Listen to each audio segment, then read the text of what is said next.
বিশাল লড়াই হবে, লড়াই। সেই লড়াইয়ে এক পক্ষে থাকবে কুফর, আরেক পক্ষে থাকবে ঈমান। সেই লড়াইয়ে এক পক্ষে থাকবে তাওহীদ, আরেক পক্ষে থাকবে শিরক। সেই লড়াইয়ে এক পক্ষে থাকবে হক, আরেক পক্ষে থাকবে বাতিল।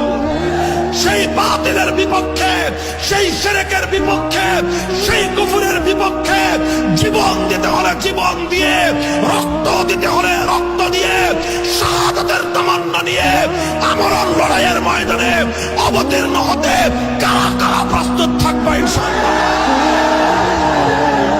প্রস্তুত থাকবেন তো ইনশাআল্লাহ? হে মুসলমান, আমরা একটা পয়গাম বাতিলকে দিয়ে দিতে চাই।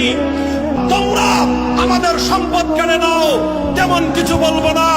তোমরা আমাদের ইজ্জতের উপর আঘাত হানো, তেমন কিছু বলবো না। তোমরা আমাদের স্বার্থ জলাঞ্জলি দাও, তেমন কিছু বলবো না।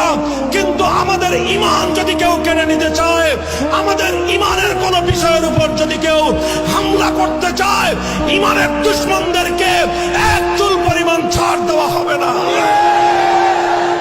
প্রস্তুত আছেন তো ইনশাআল্লাহ? সেদিন সমাগত আমার আর আপনার হাত ধরে আমাদের এই প্রাণ প্রিয় মাতৃভূমিতে কালেমার পতাকা উড়বে, কালেমার পতাকা উড়বে ইনশাআল্লাহ।